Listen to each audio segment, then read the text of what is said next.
Dans chaque arcane où on est en difficulté, donc c'est souvent des arcanes qu'on a dans notre arborescence, hein, sinon on n'est pas en difficulté avec cet enseignement-là. Donc en général, quand on est en difficulté, c'est que elle a une place prépondérante dans notre thème numérologique. Et c'est qu'on ne comprend pas l'enseignement, en fait. On bute sur le fait de mais pourquoi je vis ça? Voilà, on reste sur la forme et on reste sur le truc que c'est pas juste. On se plaint, on se croit trahi par la vie, abandonné, tout ça, rejeté, machin. Et en fait, on n'arrive pas donc à prendre l'enseignement parce qu'on reste dans cette partie de nous presque, je vais dire, infantile, dans cette part de nous voilà, qui est un peu infantile quand même. On ne comprend pas l'enseignement. Et donc le premier degré, ben, ça va être de comprendre l'enseignement et de devenir adulte par rapport à ça, donc de s'adapter à la nouvelle situation et d'en faire quelque chose de beau. Et l'arcane complémentaire, chaque arcane a son complément dans le tarot, va nous aider comme ça à nous élever et à, à intégrer l'enseignement complet de l'arcane. Parce que dans nos vies, quand quelque chose, quand je prends le féminin, le masculin, parce que je trouve que c'est facile à expliquer comme ça. Euh, Par exemple, si on a trop de féminin en nous, la vie va nous proposer d'aller travailler notre yang. Elle va nous amener dans des situations de vie où on va devoir s'imposer, où on va devoir affirmer les choses et tenir, et voire même se battre en image, hein, bien sûr, mais pour quelque chose, ou être dans l'action et affirmer ça. Mais dès qu'on l'a fait, qu'on développe ce yang, par exemple, dès qu'on a intégré cette intelligence-là, à un moment donné, on va dire, ah oui, oui, j'ai compris, il faut que j'y aille, là, faut que je me batte et tout, nanana, nanana. On va avoir naturellement tendance à devenir trop yang.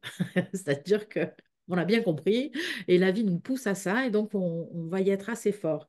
Et à un moment donné, la vie va nous ramener vers une forme d'équilibre en disant non, non, là, tu es trop yang maintenant.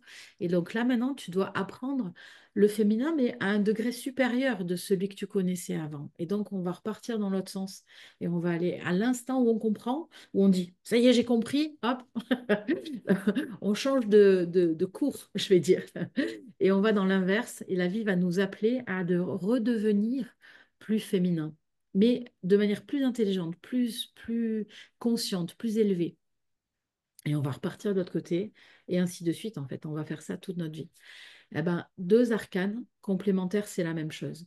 On va grandir dans l'intelligence d'un arcane, et on va arriver à un certain degré de cette intelligence, maximum pour le moment, je vais dire, momentanément.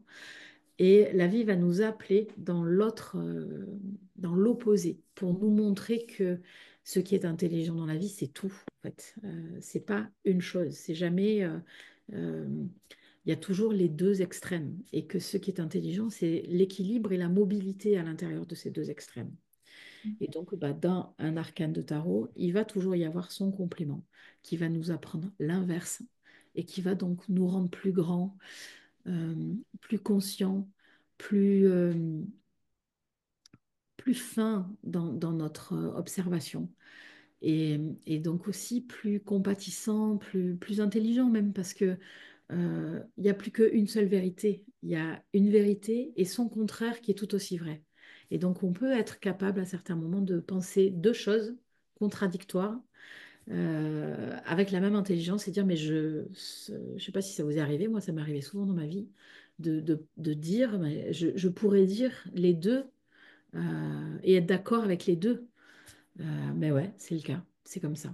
Dans ce travail du thème de naissance, on va apprendre comment on guérit de nos blessures et comment on va à la rencontre de l'arcane complémentaire pour nous élever et sortir de la blessure, pour rendre intelligent ce parcours de vie.